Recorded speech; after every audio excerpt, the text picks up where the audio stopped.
Let's do Memento first. Let's do Vlad's Memento list first. Move over here. Familiar face. Vlad, you ended up top 64 Yes. euros with Memento. Fiendsmith Memento, yeah. Okay, is there anything you want to say before you go to the list? I would just like to shout out everybody who has helped me with the list, between Jesse, the entirety of WAF, Herman for... Okay. So me and Herman Hansen had a... Did Vince publish his White Forest list? No, but his main deck was the same as mine. -1 Rushia, -1 Talents, -1 I think -1 Runic, and then played 3 Upstart Goblins. Which I think was actually a smart idea, because the Upstart Goblin is a very good add back from the Diabel. An agreement that we're just gonna play our fun little decks at Euros. He played Ritual Beast, I played Memento, and we both top, which is really fun. Yeah, I liked his list more after the tournament. Before the tournament, I decided not to play Upstart because of Droll, but Droll was not very popular, so I think it was a good call to do the Upstarts. Unfortunately, we couldn't have gone further, but you know, it is what it is. You gotta get lucky, and then we just were unlucky, so it's all good. Okay. Yeah, let's see. So starting off, the big boss guy, you should only ever really be playing one of this. You ideally don't want to draw it, but there is times where it comes in useful just to draw the mentor name, because if you draw cards like Bone Party, it's like still fine. Like, and you just need like an amount of names. And also, this just recycling everything back is good. There's no reason not to play it. And then the main engine of the deck, 3 Ash, 3 Nibiru, 3 Vape. It's funny that he's calling it the main engine, but it's probably true. Like, this is the other approach that I was talking about. You know, you can play rogue decks with like completely off the wall strategies, like what I did with like some board breakers and runics and stuff like that. Or you can just be like, well, you know what? We're just gonna play the hand trap game with Snake Eyes, because the deck is harder to hand trap now, but it's not impossible. You know, like, it just feels like gambling. But like, I still saw a surprising amount of people that passed to like 1 Ash or 1 Imperm this weekend, right? It happens because people are playing these 45 card decks with like 20 non-engine or something. So it's like, it's possible that the Snake Eye deck just passes to 1 hand trap, you know? 3 Infinite Impermanent. I had countless opponents this weekend who just played into Nibiru so hard, where I was like, I wish I was just playing a hand trap deck with Nibirus, but I obviously didn't. And the Father, Son, the Holy Spirit. Oh yeah. So I decided to play one of these because so first of all, I'm main decking Nibiru, so Baldrake pairs well with Nibiru, and so does Druid Swarm, but in reverse. Like if you nib first and then if you Druid Swarm first and then nib afterwards, it's quite good because you get rid of the token. Whereas Baldrake is much better if you nib first and then you Baldrake afterwards. These are very good for this weekend, especially since that they're level 6s. They also synergize very well with the Fiendsmith cards, because you kind of have to play them right now. And also post side, I am siding Fantastical Dragon Phantasme, so these just get a lot better post side. Well, this anyway gets better post side. So that's the main engine, just the 15 hand traps. It's kind of a little low, but this deck can't really afford to play more. And I'm playing 40 cards, so the math isn't too bad on it. It is crazy that we're calling 15 hand traps like low nowadays. It's really a crazy standard that Snake Eye has set. You know, like 15 used to be a crazy amount. Like that was like that was insane amounts, you know, like, but anyways. Rather than like playing like 45 cards or whatever. I'm playing 41, but it's whatever. And then for the starters, I'm playing 3 Darkblade and 1 Rhoda to search the Darkblade. In my opinion, this is the best normal summon because if you pair it with Horse, you start with the Horse if you have Darkblade and Horse, and then everybody always thinks they should hit the Horse, which is like good because like you should be hitting the Horse every time. But since I'm maxing out on Darkblade and with Rhoda as well, once the Horse gets Imperm, you can go normal summon the Darkblade, and Darkblade can get Mace, and then Mace lets you keep going. Whereas a card like Anguish, which I only played 1 of, which might be a bit controversial, doesn't pair well with the Horse at all. This card can't really fetch you anything if your Horse has already been Impermed. and it's just not a very great like normal summon. The problem I've had with playing 3 of these is just like there's just way too many normal summons in this deck, and if I was normal summoning anything, I would rather just be normal summoning Dark Blade every time, which is why I played the Rhoda. And then Anguish, this just sucks to stop. One Anguish is interesting. I haven't experimented with new Memento yet, but when I played Memento, I think which was a 3 of? I don't know if this is this doesn't seem standard to me, even with the new Memento cards. But I guess we're trying to fit 15 hand traps and fiendsmith cards into a 40, or I think he said 41 card deck. So you gotta cut something somewhere. So we're cutting the Anguish down to 1. I understand it, but yeah. So it's why I only played 1. Yeah, I played 3 horse, obviously, and just need to play 3. It is kind of weird to play this with like Nibiru and Bestials, because obviously you can't summon this if you have them on the field. But right now, if you're like using Bestials or Nibiru on your opponent's turn, a lot of the times they're going to be using things like DS Array or like Flamberge to just like to bench the Bestials. So like it doesn't really like conflict that much. Post side though, I do take out 2 of these because I am setting in the Phantasmes and stuff. And I do keep in like a lot of the fiendsmith engine when I go second to a lot of decks, just because the horse, you'd rather just be searching it. You don't really want to be starting with it, especially with like the Bestials and stuff. And like the Bestials, you kind of just have to play this for it. It's basically like the and Nibiru as well, which is why like this card isn't like the best sometimes. But like I said, like your board is just clear. I mean, sometimes you just gotta accept like anti-synergies in your deck. You know, an anti-synergy does not necessarily mean you can't play those cards together. It's just sometimes you gotta hope, because both of the cards are so good for your deck, you just gotta hope that they don't conflict with each other too often, right? Like sometimes you just gotta bite the bullet and be like, yeah, if this happens, it sucks, but both of these cards are individually worth it, so I'm gonna play both of them. That's fine. Then I played, I guess Goblin and Mace are also starters. Mace is like the worst starter unless you have another Memento in hand, like Combined Creation or like Horn Dragon or whatever. And then Goblin like does combo on its own, so it's fine. It's serviceable. So that's why like, you know, you don't really need to play more than 1 Anguish or like more than 1 of this. After Rage of the Abyss though, you kind of do want to play more of this because there's like a new Goblin Biker card that can just summon this from deck. And then 2 of this would actually come up then. And the Mace, like I said, is just the worst starter, but you do just kind of need to play it. I'm not gonna like be explaining too in depth like what the cards do. Like, you know, I'm sure everybody who plays Yu-Gi-Oh has grown enough to be able to just read the cards. You would think that. But it's starter, but it's like a not very good starter. And then I played obviously 3 Ravers, the best card in the game right now. And then I played Tract and Lurie as well. Yeah, not much to explain it. It's just a very good engine. This on its own gets you to the entire Memento engine just because of the Aerial Eater that they randomly decided to print. Do you guys think the Fiendsmith engine is still good enough if they banned Lurie? Because Fiendsmith Tract looks kind of shit if they banned Lurie.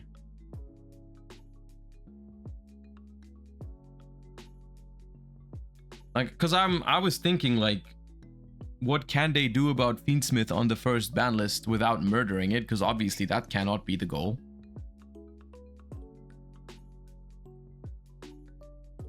But banning Lurie seems... in my head, it seems a little bit too harsh even. So yeah, there's no other Fable that you can search that's a fiend that immediately summons itself. Like, you can still do things like, for example, you can just go Engraver, search Tract, search any Light Fiend normal summon, and then discard another card from your hand, and then you have to spend your normal summon on that. It's like much worse, but you could still play the cards. You could still go Moon into them. I don't know. It's an interesting thought experiment. My guess is that they won't do that because I think that they think that it's really cool whenever we play super old cards in these decks, which is true to some extent, right? Like whenever some really old synergy like this pops up, it is kind of cool, right? So I don't see them banning Lurie. It's just something I thought about. Fen, TCG, Nemesis, Josh, and Just Some Nerd. Appreciate you for the subs. Thank you so much. Welcome back. And thank you for supporting the channel. Because you can use Aerial Eater to send Goblin, and then you make Cross Shape, you bring back Aerial Eater, and then Cross Shape triggers bring back Goblin, and then Goblin, like I said earlier, is a star on its own, so it's good. Especially if you special summon the Goblin, because if you special summon Goblin, you send Gaddock and Mace, and then Gaddock summons itself, adds back Mace, you make Appaloosa, you normal summon Mace, and then you're insulated from there on out. And then you each play these. It does come up a lot where I found out like a lot of people just don't know you can fuse in hand with this. But like, yeah, it was just very simple. The Tract's Graveyard effect was so annoying for me specifically this weekend.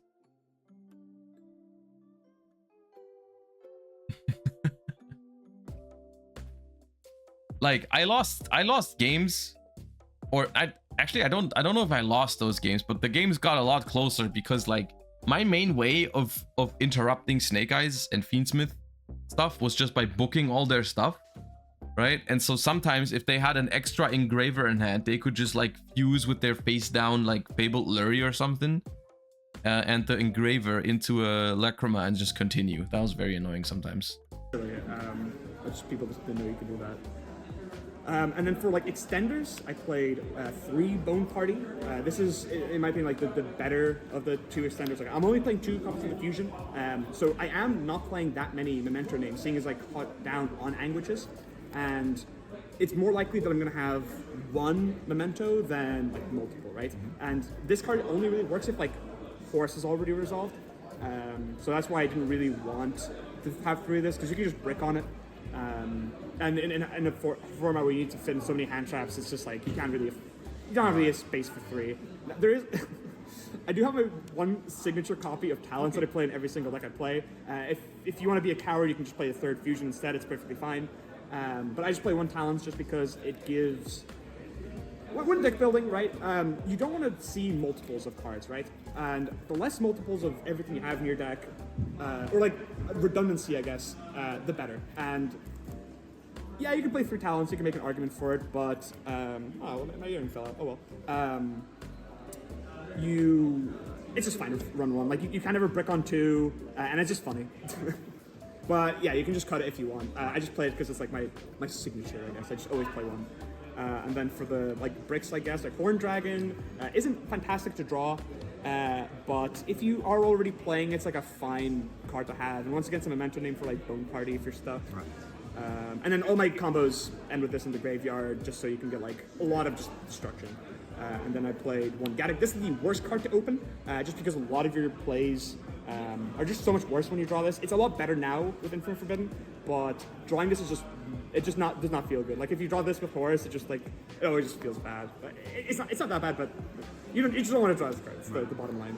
And then I played 1 Sleepy. Like I hate how every like top tier deck has that now, right? These kind of cards, like even Memento or whatever, or like Ritual Beast, they all have these kind of cards where they're not ideal in their hand, right? Like your Snake Eye Oak, Flamberge type cards. I mean, I guess it's better than I guess it's a better philosophy than complete bricks like Garnets, right? They are not they're not completely dead. I think that's a little bit better in terms of their design philosophy, but still I don't know. This card's fantastic. It just fixes so many problems with the deck. It lets you just get more names into the graveyard. It lets you get interruption on your opponent's turn in case you get stopped. You can search yourself Twin Dragon on their turn. Snake Eye would lose so many less games if it didn't need to run like 6 soft bricks. See, that's the thing. What if they just didn't make cards like that are super powerful, but like don't actually do anything on their own? They just are part of some random spreadsheet combo, right? Like a Snake Eyes Flamberge Dragon does nothing on its own, but because you have other cards that search other cards and summon other cards that summon that card and then summon Flamberge, and then it does insane things, right?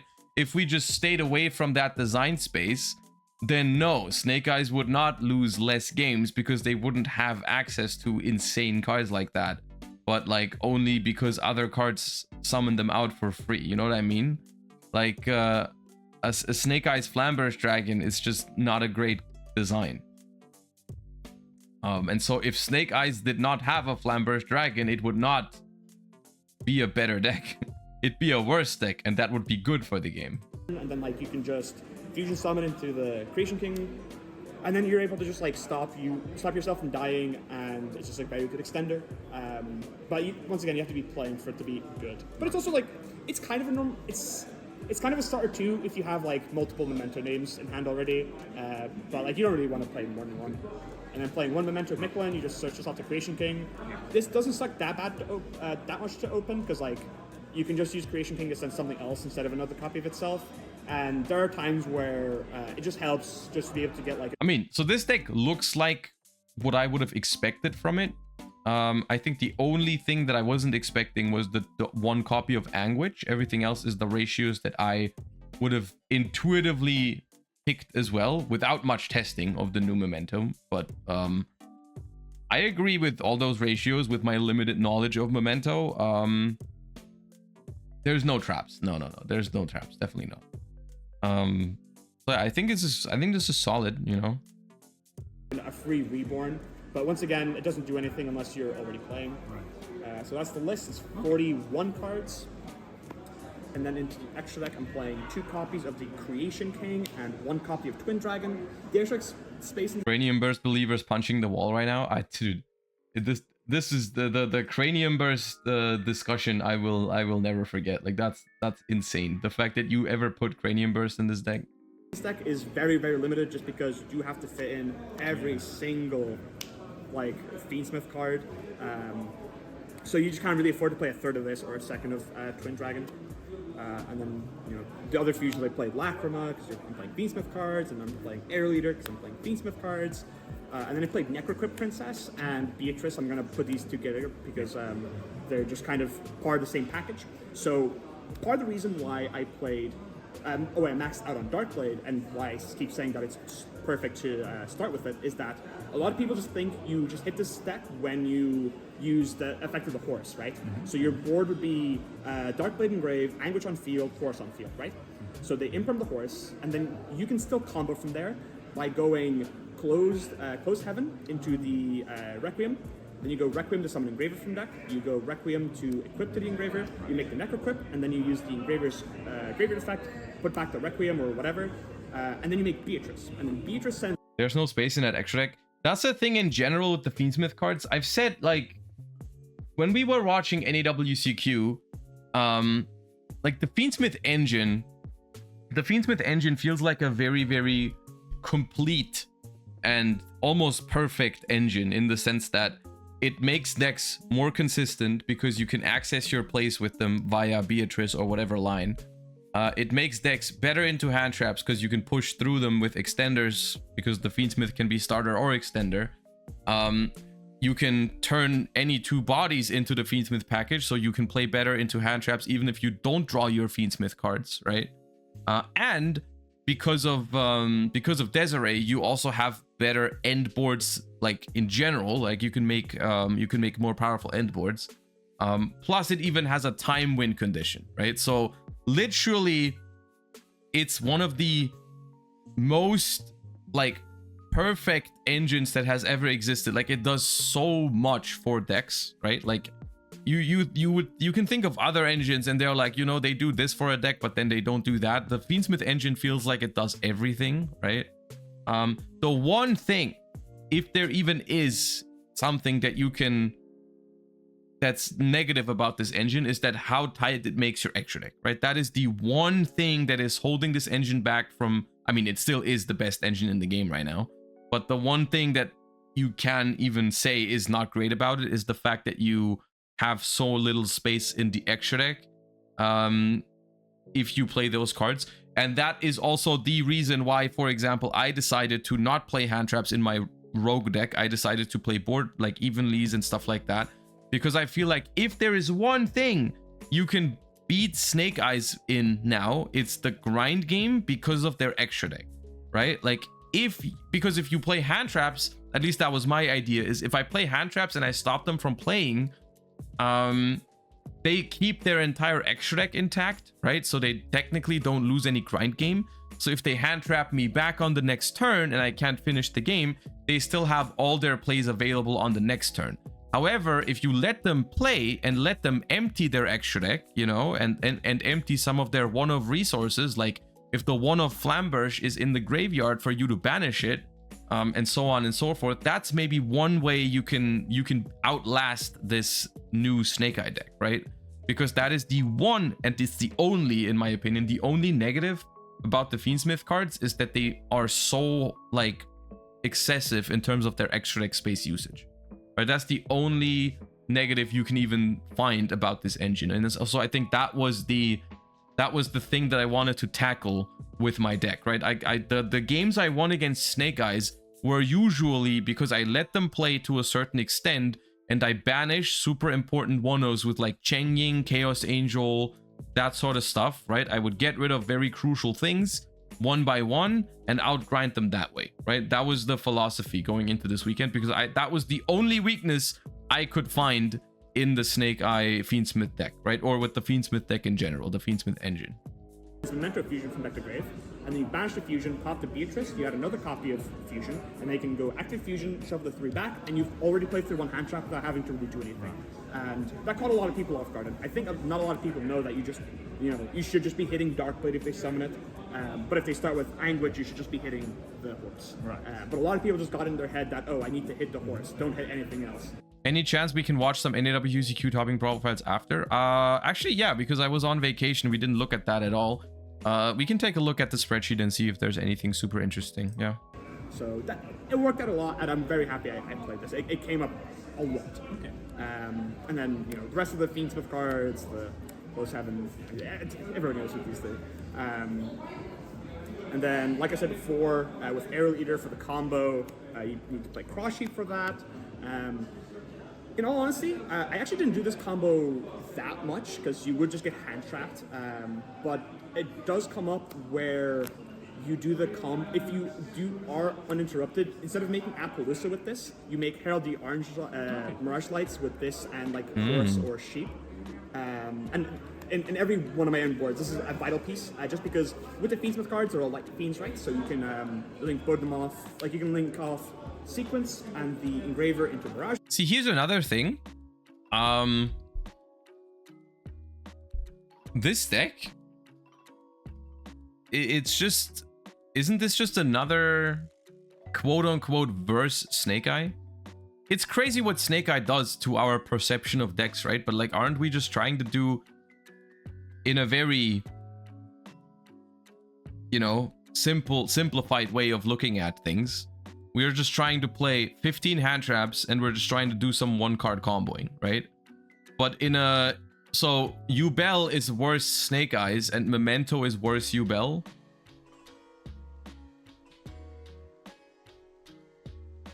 But I guess there is, in my opinion, there is a point where this sort of playstyle is acceptable, right? It just depends on how powerful the deck is overall, right? Like, I think there is a merit for decks like this to exist, decks that are carried by non-engine and just play one-card combos to do some stuff with. To an extent, I think it's fine, as long as it's just not, as long as it's not as broken as Snake Eyes, I guess. But I think it is, yeah. It's not the greatest design direction for me personally, because this all feels like Mathmech, right? You guys are making the right comparison. Like, I find it cool that people top with stuff that isn't Snake Eyes, but the more I'm looking at this deck and hearing the explanations and stuff like that, I'm like, yeah, this is just like the same concept, right? And I wasn't a fan of Mathmech in 2023 or 2022, so I also, yeah, I don't love this either, even though probably, I mean, it's probably more fun to play against than Snake Eyes still, but Lights, and then use Engraver, bring yourself back, overlay with Lacrima to make Caesar. So like my end board is basically just these two and the big the big one, with like Bone Party set and like a bunch of the like Disengrave. See, is that a 1-card combo? Is it a 1-card combo to end on like Combined Creation, Wave King Caesar, Mirage Light, and stuff like that? Yes. Yeah. I mean, that's all. I hate to say it. In my opinion, that's also too much. Horn Dragon Engrave and like a Bone Party set with the field spell. We go over the combo. This Okay. is part of pretty much every single end board, and it's kind of why this deck is so strong. Just because you're insulated from spell and trap interruption with this. You destroy Tempai just by having this on the field, and you destroy Tempai as well, and other stun decks just by having this, because this can just destroy all back row they have. And also Horn Dragon just destroys Floodgates. So like this deck just has like a very good matchup into like a wide field. Like it doesn't lose the decks like Runic Storm or Tempai. Like it just has a good matchup against those decks, like just naturally. And then the last two cards, SP and Appaloosa. Good cards. I don't think I actually made Appaloosa all that much. Really? Now that I think about it, because like the Appaloosa in this deck is just Caesar. So like I think you can actually think about maybe not playing Appaloosa entirely, but you know, if you're that brave, you know, feel free. And then for my tokens, we got Shouts of Frankie, Pom Pomperin, he's my dual spirit, and then Japan for being Japan. Right. Japan's cool. Then side deck. Okay, look, don't judge me. I didn't have any Phantasmics going into this event, okay? And my friend had to lend me this gold one, and then I had to ask another friend for Phantasmics, and he didn't have matching ones, so I had to get a Collector's Rare and a Platinum Secret Rare. So don't judge me. I literally just don't own this card, okay? Too late. And then I played. Okay, once again, I only brought 2 Ghost Ogres with me, and my friend had to lend me his ulti one, okay? Like, just chill, okay? And then 3 Cosmics for like Runic Stun and like Tenpai and stuff, because I just didn't really have anything good going, like more cards going first against that deck, because you need to take out Nibiru and the Bestials against Tenpai, and I just needed 3 more cards against decks like that, like Stun, right? And my deck is already like kind of geared towards Snake Eye with the main deck. Like obviously these are also for Snake Eye and other combo decks, but it's only really for going second. I don't really like these when I'm going first.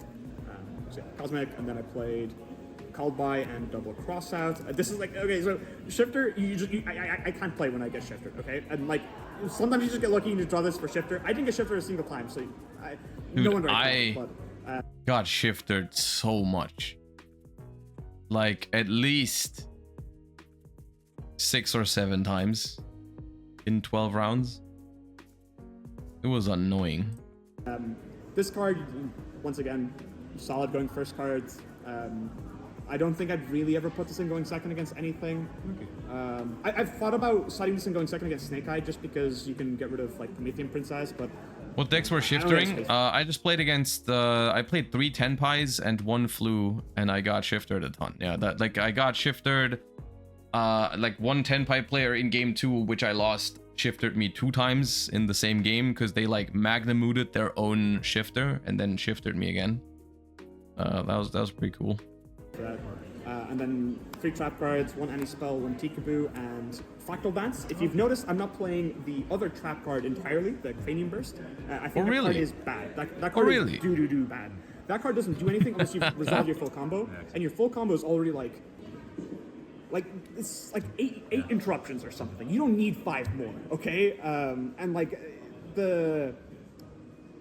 since I'm also not playing IP, the Cranium Burst, like protecting the like things by battle, like doesn't really come up that much. And this just essentially just does the same thing, because you can just like destroy cards. And this cards is much better against decks like any back row based deck, like you know Runic Stun, Tenpai. Like this card's fantastic against Tenpai, because if they go like Hydra Search Field Spell, and they go like activate Field Spell, try to use the effect, you can chain Fractal Dance, destroy the Field Spell, and then destroy the Hydra, because it destroys sequentially. It destroys 1 card and then destroys another card. So it just completely gets around Sang and Summoning.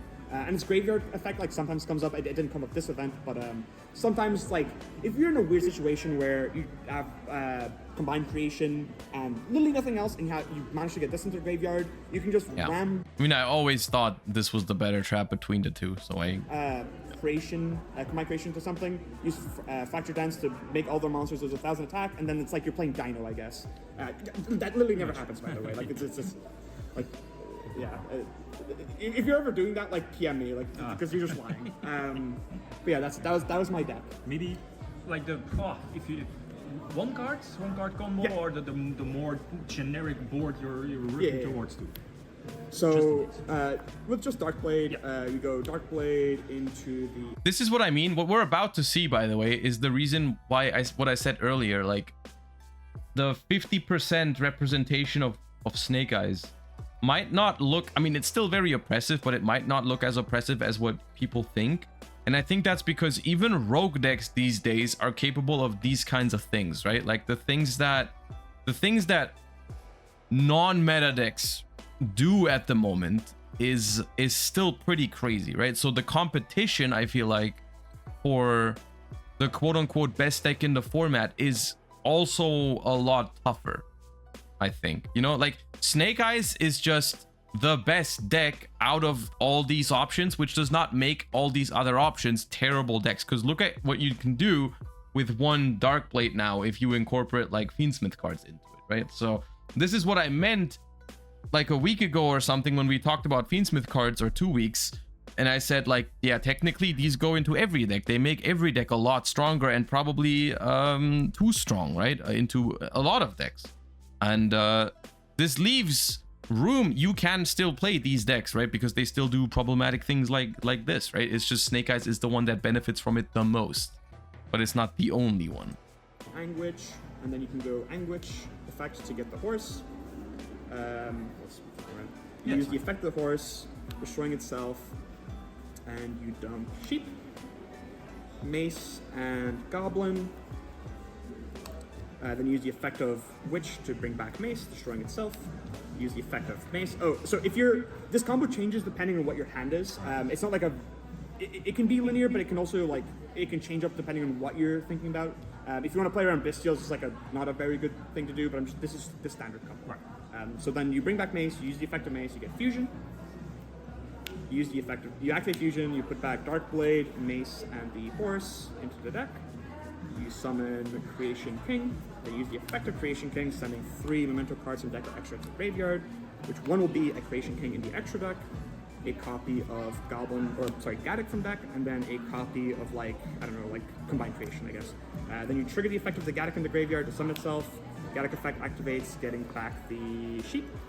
Then you go effect of Creation King in the graveyard, banishing itself. You get Memento Miklan, you activate Memento Miklan.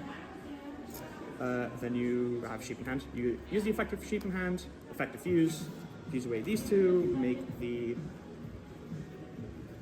twin dragon, use the effect of twin dragon, destroying the sheep. Then you add 2 memento monsters from deck to hand, so you add the horned dragon and mace. You trigger sheep to send a memento from deck to grave, so this can just be like horse, whatever name you're missing. Then we can use the graveyard effect of memento fusion, banishing itself to destroy the twin dragon, and grabbing ourselves a copy of Bone Party. From here we go chilling 1 memento Miklan to play on ogre, I guess, and then chilling 2 twin dragon. Twin dragon can bring back like goblin, and then like it doesn't really matter. We bring back literally 2 of anything. Then you link those 2 off. You do the stupid like broken silly cards. You summon the other stupid silly card from your deck. You summon the old dragon guy. Link those 2 off into the other stupid silly guy. Use the effect of the stupid silly guy. Putting back some fiends. Making another broken card. Bringing back the other broken card. Then you link the 2 broken cards off into like a mid card. And then you use the broken card to put back the other broken card. Make another broken card. And then you put back 5 like okay-ish cards to summon like a conductor, I guess. Bad conductor. And then this is essentially just the inboard from here. And now it doesn't look like a lot, like you said Bone Party. Dude, it's a lot. It was 1 card. What do you mean it doesn't look like a lot? The Mirage Lights is live for a spell and trap negate. And whenever your opponent activates a card or effect, you can use the effect of Combined Creation to summon back Creation King from grave. From here on out, you can use the effect of Creation King, pop itself and one of your opponent's cards. Then you can trigger the effect of Memento Miklan, targeting the Creation King to summon something with lower level. So you bring back the Horned Dragon. Then, if they breathe, you activate the Bone Party. Bone Party destroys the Horned Dragon. So also, it depends on how you use your interrupts. If you use the like spell and trap negate early, you can use Bone Party to pop this, and then you grab Gaddock back from your deck. And then you can do Chainlink 1 Horn Dragon to destroy the Gaddock and 2 of their face-up cards, and then Chain 2 Gaddock to get back the mace. So now you have a Snatch Steal as well. And then you obviously still have Caesar, and you have like infinite follow-up. So that's usually like my end board was. See, like, that's just what I mean. Like, just that's what I'm scared of, quote unquote. Like, just hitting Snake Eyes. I don't know if that's sufficient at this point in time. If that's what I want, you know, like I want them to hit Snake Eyes, and the Memento cards are cool, but I just don't like I don't like one card doing all this. And it's not only about what they end on. It's not only about like, oh look, they end on this and this and this and this. It's also just like the way they get there is like it feels it feels like not much of a surprise that games go into time so much if it takes this long, you know? Like why is it 35? It's probably more than 35 steps, dude, to get this far. But Basically just like these three, like every single game. And then if you open like the future is one card stuff, it's time to accept it. In some ways I have accepted it. In other ways I still am gonna voice my criticisms on directions that I don't like. Like that is not something that I will not say, you know? Like I'm accepting it, but I still voice my concerns. like an additional name, you get to end with the Creation King on board. And then like you reset the like Bone Party in the end phase. Earlier on the turn, when you send like a name off of Sleepy, in general, I think like mindless hating on things is not helpful, but I think constructive criticism or like voicing your concerns on why you don't like certain things or certain directions is just a good thing, because it also shows that the community cares about this game, you know? Like we're like if a certain direction is not great for the community because they don't like it that way, then they should voice their concerns, you know? Like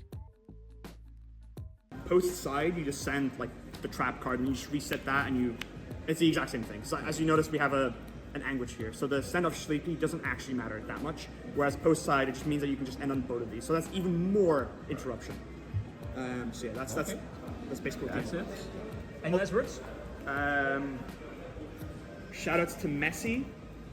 It's me. I am Messi of Memento. And shout outs to WAF, all the people. I am Messi of Memento. Okay. Well, I feel like that spot was up for takings. That spot was just up for grabs. I guess no one has claimed the Messi of Memento yet.